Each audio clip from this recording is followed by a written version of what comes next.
You have concentration in walking and standing meditation, followed by sitting down step by step with noting, and your concentration will be continuous. Most yogis do this in a swift manner of noting sitting.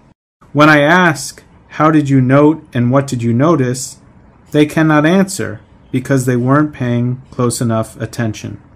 They weren't paying close enough attention because they were moving too quickly. You need to bring your concentration from the walking meditation to the sitting so that you don't have to build up your concentration again. Likewise, you can bring the concentration from the sitting meditation to the walking meditation. Concentration becomes much stronger when there are no disturbances in between. For example, if you pour with a cup of water, it may get the area wet with as much water as the cup can hold. But after a while, it dries up if you do not pour more water. Likewise, when you note on the walking meditation and then sit without any noting, the concentration will be dropped.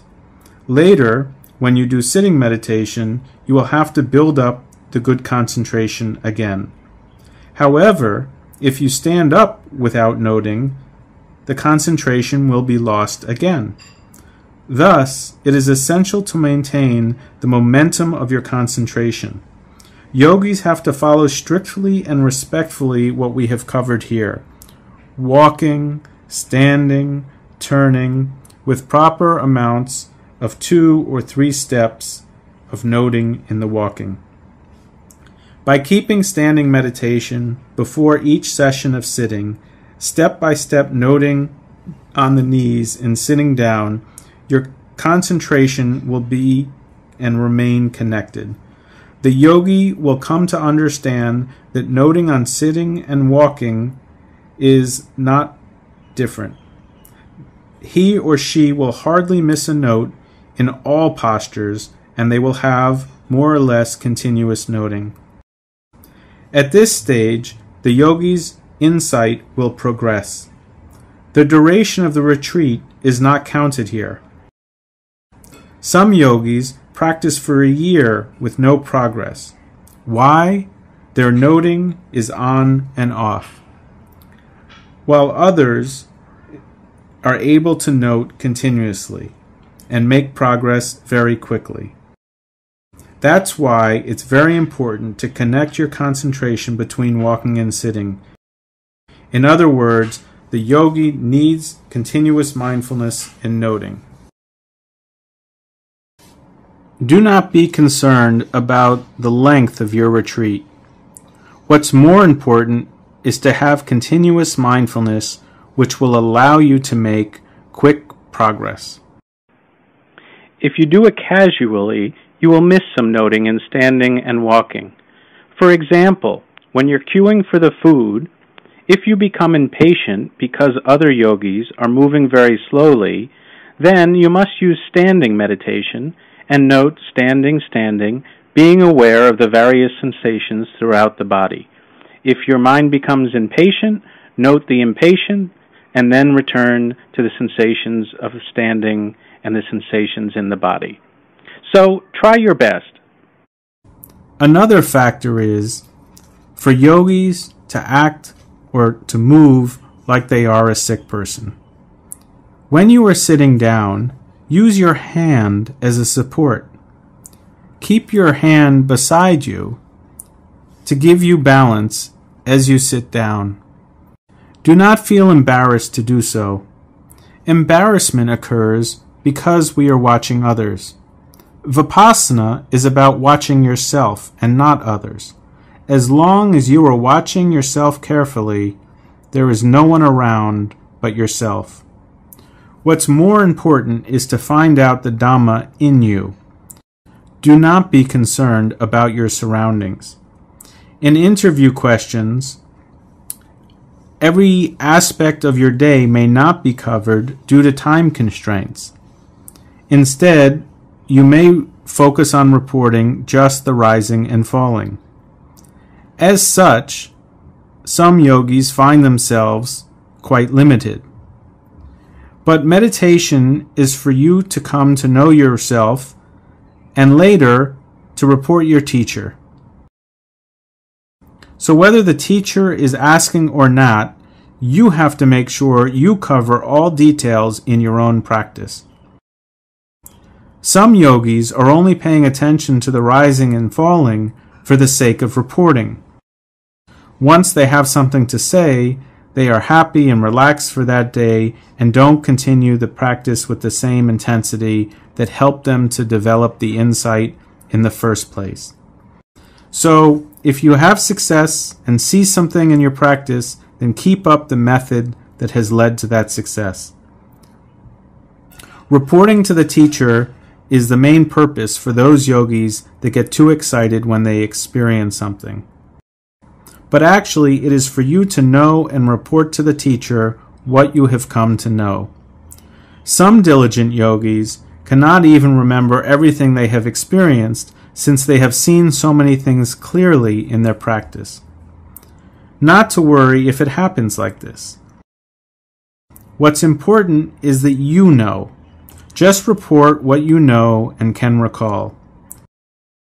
So remember, it is for you to know, and it is not for the purpose of reporting. You will reach your goal one day if you practice in this way. And apart from this, the yogi must behave like a sick person by moving slowly throughout the day. If a sick person wants to stand, he should not get up immediately, but a sick person moves slowly and supports himself like this. Yogis should behave like that. Besides, even if you are strong, you should behave like a weak person. A healthy person, for example, can move or bend his hands quickly. But a weak person may not be able to do that. Then, the yogi has to practice like a blind person, though his eyes are still good. One more important thing is that the yogi must act like a dumb person, though he is fluent in speaking. If you speak too much, you will lose the continuity in your practice. There is a Burmese proverb, 1 for Dhamma, 2 for chatting, 3 for nothing. Once you talk to each other, the topics in the conversation will be carried over to you until you and throughout the next sitting meditation. They will be attached to your thinking for a period of time. Be careful not to let this happen. Another factor is that in intensive practice, yogis should not be lenient to the mind, nor should they be too concerned for themselves or even their life. That's why I mentioned the 4 guardian meditations earlier. When you experience the intense pain in sitting meditation, you may want to give up noting and change the posture. But you must have the guts to cope with these kind of difficulties and suffering.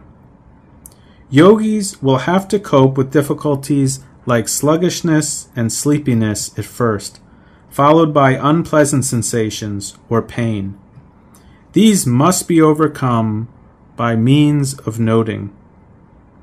Once he's accomplished this, yogis will reach to a level of practice and they do not want to stop practicing. There are 2 factors concerning effort or virya here. The first is nikama dhatu, not having concern for one's life in the practice of the Dhamma. This type of effort will help to overcome sluggishness and pain sensations. The second, parakama dhatu, is a strong determination to reach a goal without giving up. That is, no matter how many difficulties I encounter, I will continue until I reach my goal. A yogi should have these 2 qualities of bravery. Another factor is a balance between sitting and walking meditation. The schedule here is 1 hour of sitting and 1 hour of walking alternatively. There is a reason behind it. Sitting meditation helps build up concentration. Walking meditation helps develop your energy. Both of them make a good balance between concentration and effort in order to develop insight. Sitting alone cannot develop insight because we may become too sleepy, which is called too much concentration. Do not confuse this with true concentration, but you're dealing with a fake type of concentration which only promotes sleepiness. True concentration can never be overmeasured. With too much concentration and a lack of energy, the yogi will feel drowsy, dull, and bored. When effort is too strong, in other words, if you do too much walking meditation, your mind may be drifting here and there, even though you are trying to note on the walking. Since concentration is lacking, the noting mind becomes scattered. If you are trying to note on the object, it's just partial attention which you can really allow because of random thoughts that come into the mind. Thus, it is essential to have a balance between effort and energy. It is stated that the 5 faculties in achieving the Dhamma, sati or mindfulness, is always needed. Faith can be in excess, and when faith is in excess, one is likely to be betrayed by others. When wisdom is in excess, one tends to be cunning. When a yogi has one of these, he does not easily trust what others say or the other way around.